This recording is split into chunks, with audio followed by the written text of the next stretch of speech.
রাখি সবাই ভালো আছো। তোমরা অনেকেই চেঞ্জিং সেন্টেন্স সম্পর্কে জানতে চেয়েছো, তাহলে আজকের লেসনটায় আমরা চেঞ্জিং সেন্টেন্স নিয়ে আলোচনা করব। Changing sentence that means transformation of sentence, মানে বাক্যের রূপান্তর। Transformation of sentence means transform one type of sentence into another type without changing any meaning. এর মানে অর্থের পরিবর্তন না করে আমরা এক ধরনের সেন্টেন্সকে অন্য ধরনের সেন্টেন্সে রূপান্তর করব। তাহলে একটি সেন্টেন্সের মধ্যে অনেকগুলো ক্লজ থাকতে পারে। তো একটি সেন্টেন্সে ক্লজের সংখ্যা এবং তাদের পারস্পরিক সম্পর্ক অনুযায়ী সেন্টেন্সকে আমরা তিন ভাগে ভাগ করতে পারি: সিম্পল, কমপ্লেক্স এবং কম্পাউন্ড। তার আগে আমাদেরকে ক্লজগুলো সম্পর্কে একটু জেনে নিতে হবে, কারণ সিম্পল সেন্টেন্সের বৈশিষ্ট্য হচ্ছে সিম্পল সেন্টেন্সে একটি মাত্র প্রিন্সিপাল ক্লজ থাকবে। তাহলে প্রিন্সিপাল ক্লজটা কি? প্রিন্সিপাল ক্লজ হচ্ছে সেই ক্লজ যেখানে একটি মাত্র স্বয়ংসম্পূর্ণ বা একটি সেন্টেন্সের একটি মাত্র স্বয়ংসম্পূর্ণ বা স্বাধীন অংশ। যেমন ইট ইজ বাংলাদেশ, এই হয় বাংলাদেশ, এই যে ক্লজটা এটা কিন্তু কারো উপর নির্ভরশীল না।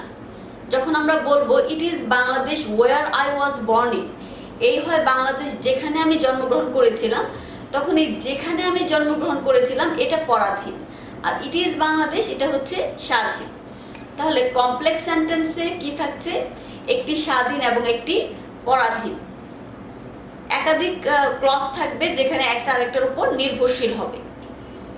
তাহলে সাবঅর্ডিনেট ক্লজ হচ্ছে যেখানে একটি পরাধীন, মানে একটি সেন্টেন্সের পরাধীন যে অংশটা সেটাই হচ্ছে সাবঅর্ডিনেট ক্লজ। যেমন it is Bangladesh where I was born in, এই where I was born in এটা হচ্ছে সাবঅর্ডিনেট ক্লজ। ঠিক আছে, এখন কোঅর্ডিনেট ক্লজ কোনগুলো? কারণ কম্পাউন্ড সেন্টেন্সের বৈশিষ্ট্য হচ্ছে দুই বা ততোধিক স্বাধীন বাক্য অ্যান্ড অর বার দিয়ে যুক্ত হবে। তাহলে দুই বা ততোধিক স্বাধীন বাক্যকে যখন অ্যান্ড অর বার বা নট অনলি বাট অলসো দিয়ে যুক্ত করা হয় এটাই হচ্ছে কোঅর্ডিনেট ক্লজ। যেমন it is Bangladesh and I was born there. শিক্ষার্থীরা দেখো এখানে দুটি কিন্তু স্বাধীন ক্লজ অ্যান্ড দিয়ে যুক্ত হয়েছে। ইট ইজ বাংলাদেশ, এই হয় Bangladesh, and I was born there, আমি এখানে জন্মগ্রহণ করেছিলাম। তাহলে এটাও স্বাধীন এটাও স্বাধীন। তাহলে আমরা প্রিন্সিপাল ক্লজ, সাবঅর্ডিনেট ক্লজ এবং কোঅর্ডিনেট ক্লজ সম্পর্কে জানতে পেরেছি।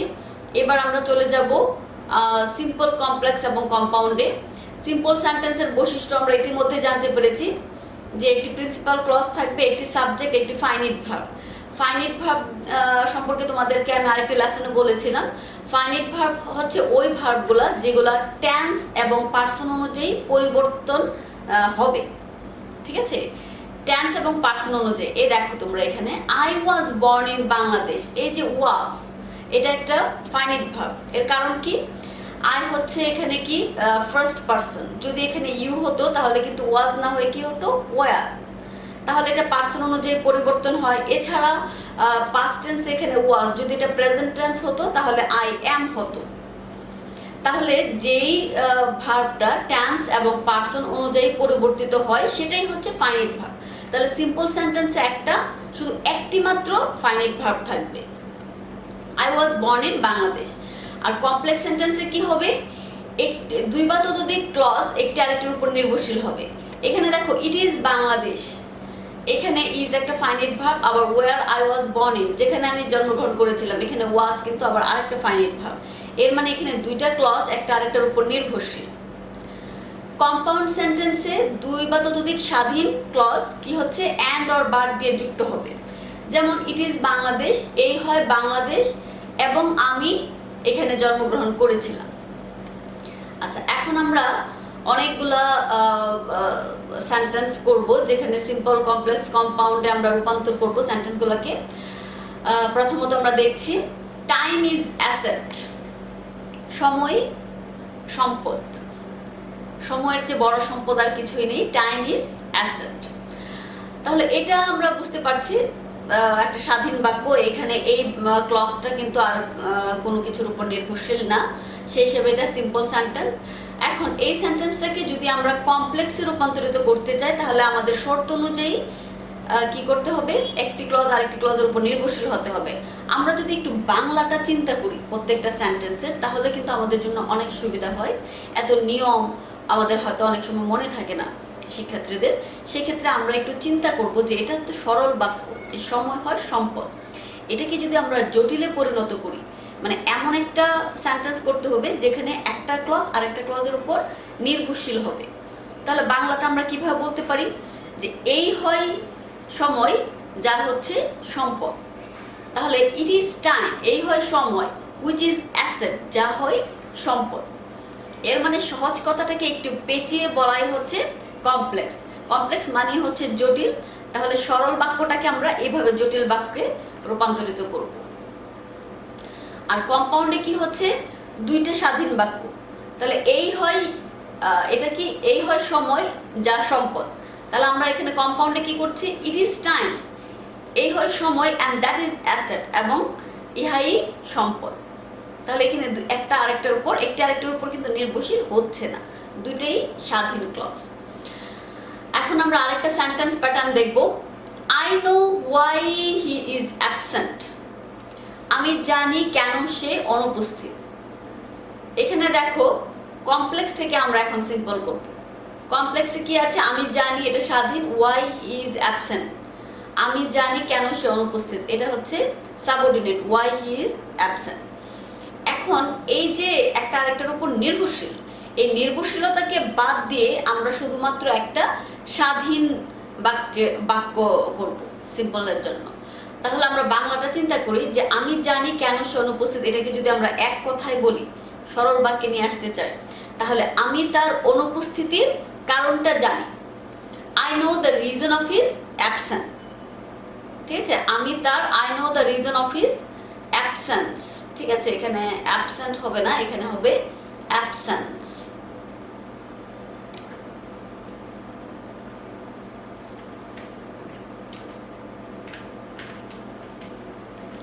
তাহলে I know the reason of his absence. অথবা আমরা যদি অ্যাবসেন্টের যে নাউন অ্যাবসেন্স এটা না জানি, সেক্ষেত্রে আমরা লিখতে পারবো I know the reason of his being absent. Being ব্যবহার করে আমরা, বিইআইএনজি, বিং ব্যবহার করে আমরা, এটা তো অ্যাডজেক্টিভ, এই অ্যাডজেক্টিভ গ্রুপটাও রাখতে পারবো। ঠিক আছে, এখন কম্পাউন্ডে আমরা কি করব, এই যে সেন্টেন্সটা একটা আরেকটার উপর নির্ভরশীল, আমরা নির্ভরশীলতা বাদ দিয়ে দুটি স্বাধীন বাক্য করব। সেটা কিভাবে, হি ইজ অ্যাবসেন্ট, সে হয় অনুপস্থিত, and I know the reason, এবং আমি কারণটা জানি। একটু বুদ্ধি খাটালে আমরা বাংলাটা চিন্তা করলেই কিন্তু হয়ে যাবে। আমরা শুধু নিয়মটা মনে রাখতে হবে যে কম্পাউন্ডে কি হচ্ছে, দুটি স্বাধীন ক্লজ একটি আরেকটির উপর নির্ভরশীল হবে না, অ্যান্ড অর বাদ দিয়ে দুটি স্বাধীন ক্লজ যুক্ত হবে। তাহলে সে অনুপস্থিত এবং আমি এর কারণটা জানি। He is absent and I know the reason. আচ্ছা, এখন আমরা আরেকটা সেন্টেন্স প্যাটার্নে চলে যাই। সিম্পল সেন্টেন্সে কি আছে, I know the way of his doing the work, আমি তার কাজ করার পদ্ধতিটা বা ধরনটা জানি। I know the way of his doing the work. এটাকে যদি আমরা কমপ্লেক্স করি, কমপ্লেক্সে কি হবে, জটিল। আমি জানি কিভাবে সে কাজ করে। ঠিক আছে, তাহলে আমি জানি, এটা স্বাধীন, how he did the work, আমি জানি কিভাবে সে কাজটি করেছিল। I know how he did the work. কম্পাউন্ডে আমরা দুটি স্বাধীন ক্লজ করব, হি ডিড দ্য ওয়ার্ক, সে কাজটি করেছিল, অ্যান্ড আই নিউ দ্যাট, এবং আমি এটা জানি। খেয়াল রাখতে হবে এটা পাস্ট টেন্স হওয়াতে এখানে আমরা দুটা স্বাধীন ক্লজে পাস্ট টেন্স করব। I know how he did the work. আচ্ছা, এখানে আমরা আই নিউ,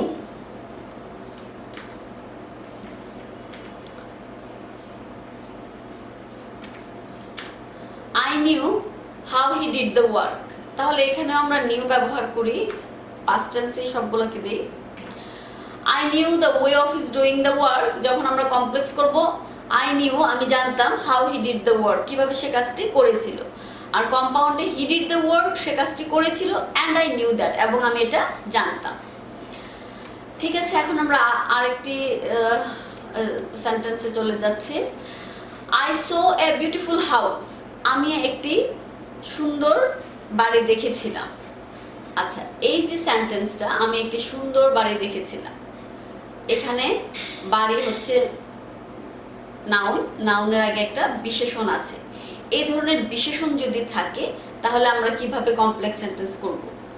আমরা বাংলাটা চিন্তা করি, আমি একটি বাড়ি দেখেছিলাম যেটা ছিল সুন্দর। তাহলে বিশেষণযুক্ত বাক্যগুলোতে আমরা এই ধরনের রিলেটিভ প্রোনাউন, রিলেটিভ ক্লজ ব্যবহার করতে পারি। আই স এ হাউস, আমি একটি বাড়ি দেখেছিলাম, দ্যাট ওয়াজ বিউটিফুল অথবা উইচ ওয়াজ বিউটিফুল। ঠিক আছে। আর কম্পাউন্ডে কি করব, আই স এ হাউস, আমি একটি বাড়ি দেখেছিলাম অ্যান্ড ইট ওয়াজ বিউটিফুল, এবং এটা ছিল সুন্দর। তাহলে এখানে আমরা দেখছি দুটি স্বাধীন ক্লজ, একটি আরেকটির উপর নির্ভরশীল হচ্ছে না। কিন্তু এখানে দেখো, আই স এ হাউস, আমি একটি বাড়ি দেখেছিলাম, দ্যাট ওয়াজ বিউটিফুল, যা ছিল সুন্দর। তাহলে যা ছিল সুন্দর এটা কিন্তু নির্ভরশীল। আচ্ছা, এখন আমরা আরেকটি সেন্টেন্স দেখতে পাচ্ছি, when I was playing it was raining, এটা হচ্ছে কমপ্লেক্স। যখন আমি খেলছিলাম বৃষ্টি হচ্ছিল। এই সেন্টেন্সটাকে আমরা সিম্পল সেন্টেন্স করার সময় এই ধরনের টাইমের যখন বিষয় থাকবে তখন আমরা অ্যাট দ্য টাইম অথবা অ্যাট দ্য মোমেন্ট এই শব্দগুলো ব্যবহার করতে পারি। At the time of my playing it was raining, মানে আমার খেলার সময় বৃষ্টি হচ্ছিল। অথবা at the time of playing, শুধুমাত্র at the time of playing দিলেও হবে, ইট ওয়াজ রেইনিং। আর কম্পাউন্ডে কি হচ্ছে, ইট ওয়াজ রেইনিং, বৃষ্টি হচ্ছিল, অ্যান্ড আই ওয়াজ প্লেইং, এবং আমি খেলছিলাম। যদি আবার বয়সের বিষয় হয়, যেমন when I was 5 years old, ঠিক আছে, I went to my village, এই ধরনের হয় তাহলে at the age of ব্যবহার করতে হবে। ঠিক আছে, at the age of 5 years old। আবার যদি সিজন বা ঋতুর বিষয় হয়, যেমন when it was summer I went to my village, সেক্ষেত্রে তোমরা বলতে পারো in summer I went to my village। ঠিক আছে, বছর বা ঋতু ক্ষেত্রে আমরা ইন ব্যবহার করতে পারি। আর এই ধরনের মুহূর্তের ক্ষেত্রে আমরা অ্যাট দ্য টাইম অফ বা অ্যাট দ্য মোমেন্ট অফ ব্যবহার করব। তারপর আমরা আরেকটা সেন্টেন্স এখানে দেখছি, the book which was written by Shakespeare is interesting. এই যে সেন্টেন্সটা, এই সেন্টেন্সটার যে গঠন প্রণালী সেখানে আমরা দেখতে পাচ্ছি এখানে পাস্ট পার্টিসিপলের ব্যবহার হয়েছে। পাস্ট পার্টিসিপল মানে হচ্ছে ভার্বের তৃতীয় রূপ ব্যবহার করা, যেটা নাকি অ্যাডজেক্টিভের মতো কাজ করবে। The book which was written by Shakespeare, sorry. আচ্ছা, এখন আমরা যে সেন্টেন্সটা দেখতে পাচ্ছি এই সেন্টেন্সটাতে রিলেটিভ ক্লজ ব্যবহার করা হয়েছে, the book which was written, বইটা যা লেখা হয়েছে শেক্সপিয়ার দ্বারা। এটা খুবই চমৎকার। তাহলে এটা হচ্ছে complex. The book which was written by Shakespeare is very interesting. এই সেন্টেন্সটাকে যখন আমরা সিম্পল করব, এর মানে একটা স্বাধীন বাক্যে পরিণত করতে হবে। তাহলে এটা কিভাবে করব, the book written by Shakespeare, বইটি শেক্সপিয়ারের দ্বারা লেখা বইটি ইজ ভেরি ইন্টারেস্টিং, এটা খুবই সুন্দর। তাহলে এই ধরনের ক্লজযুক্ত যেই সেন্টেন্সগুলো থাকে আমরা এই ক্লজটাকে উইচ ওয়াজটাকে বাদ দিয়ে শুধুমাত্র পার্টিসিপলের ব্যবহার করে আমরা সিম্পল সেন্টেন্স ব্যবহার করব। পার্টিসিপল হচ্ছে যেটা নাকি অ্যাডজেক্টিভের কাজ করে, একই সাথে অ্যাডজেক্টিভ এবং ভার্বের কাজ করে। তাহলে দ্য বুক, এই যে রিটেন, এটা হচ্ছে লিখিত, বইটা শেক্সপিয়র দ্বারা লিখিত। তাহলে এটা হচ্ছে অ্যাডজেক্টিভ এবং verb. The book written by Shakespeare is very interesting. আর এটাকে যখন আমরা কম্পাউন্ড করব সেক্ষেত্রে আমাদের দুইটা স্বাধীন বা ক্লজ লাগবে। তা হচ্ছে the book is very interesting, বইটি খুবই মজাদার, অ্যান্ড শেক্সপিয়র রোট ইট, এবং শেক্সপিয়র এটা লিখেছিল। আচ্ছা, এখন আমরা আরেকটা সেন্টেন্স দেখতে পাচ্ছি যেখানে প্রেজেন্ট পার্টিসিপলের ব্যবহার হয়েছে। I saw A boy running in the field, মাঠে দৌড়াচ্ছে এমন একটা বালককে আমি দেখেছিলাম।